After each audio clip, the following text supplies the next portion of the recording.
大変なのだ。日本、試合する前に突破が決まるかもしれないのだ。本当？まだ1試合残ってるのに、そんなことあるのね。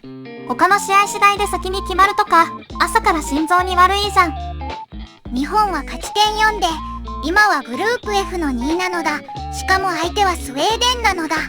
勝ちともって、勝ったり引き分けたりでたまる点よね。そこが並ぶと、次は得失点差を見るの。得失点差って、入れた点から取られた点を引くやつじゃん。学校のリーグ戦でも地味に大事だよね。そうなのだ。3位の上位8チームに入れたら、試合が始まる前に突破決定になることもあるのだ。試合前に通過が決まるなんて、選手は少し不思議な気分かもね。でも体力は残せるじゃん。最後の試合で無理しすぎなくて済むのは大きいよ。ただ、自力でも勝つか引き分ければ決まるから、そこも見どころなのだ。3位通過の枠って、組み合わせが495通りもあるのよ。考えるだけでややこしいわ。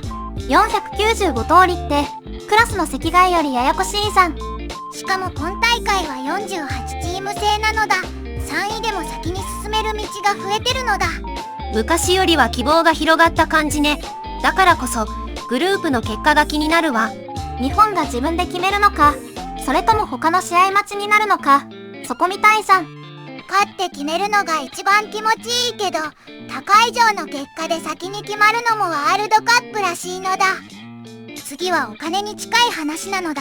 ニューヨークの原油価格が一時70ドルを下回ったのだ。70ドルって数字だけ見ると遠いけど、原油の目安が下がったってことね。WTI ってアメリカの原油の値段の基準みたいなやつじゃん。ここが動くと後で生活にも響きそうだよね。ホルムズ海峡を通る船が増えてきて供給が戻る期待が出たのだ。海峡一つで値段が動くのね。ほんと、世界のどこかが近所みたいに聞いてくるわ。道が混んでたのが少し流れやすくなったみたいな感じじゃん。止まり気味だと全体が重くなるよね。アメリカとイランの協議で安全な航行の連絡体制を作ることも合意されたのだ。そこが整うと、船の動きが戻りやすくなるので、市場がそこを見ているわ。これ、ガソリン代にも少しずつつながるやつだよね。すぐじゃなくても気になる。ただ、通る船が前の水準に戻るにはまだ時間がかかるみたいなのだ。だから、今は落ち着き始めたけど、油断しすぎない方がいいってことね。家計の話にじわっとくるから、ここは見ておきたいじゃん。値段が下がるとすぐ安心ではないけど、供給が戻る見方が広がったのは大きいのだ。次は重めの話なのだ。小児がんの薬が作る側ではかなり苦しい状況らしいのだ。小児がんって、15歳未満で発症する希少ながんのまとめ方よね。薬が続かないのは困るわ。薬価って、国が決める薬の値段ってことだよね。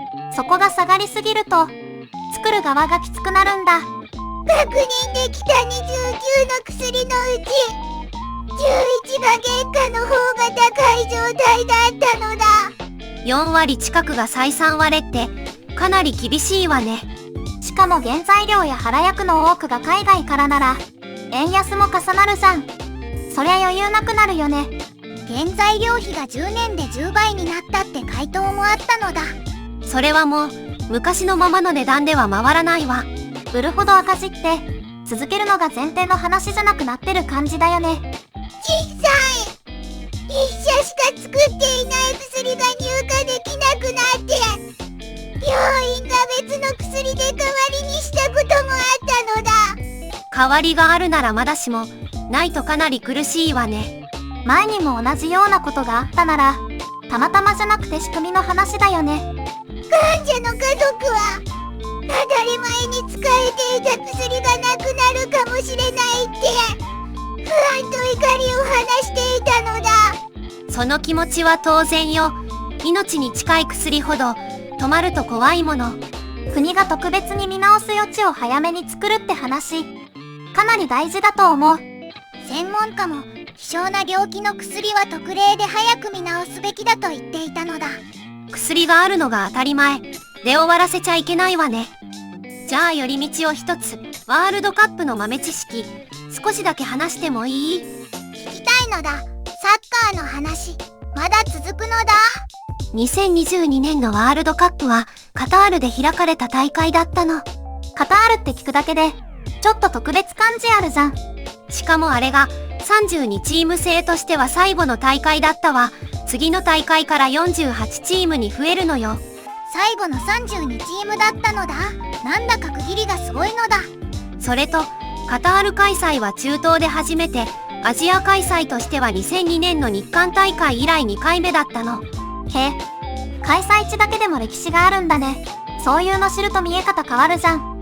ちなみに優勝したのはアルゼンチンで、36年ぶり3回目だったわ。そう聞くと、今回の日本の話もまた気になってくるのだ。今日の話、サッカーもお金も薬も、意外と生活に近い話だったよね。感想コメントで気になったやつ教えて。概要欄にリンクもあるから、気になる記事は見てみてほしいのだ。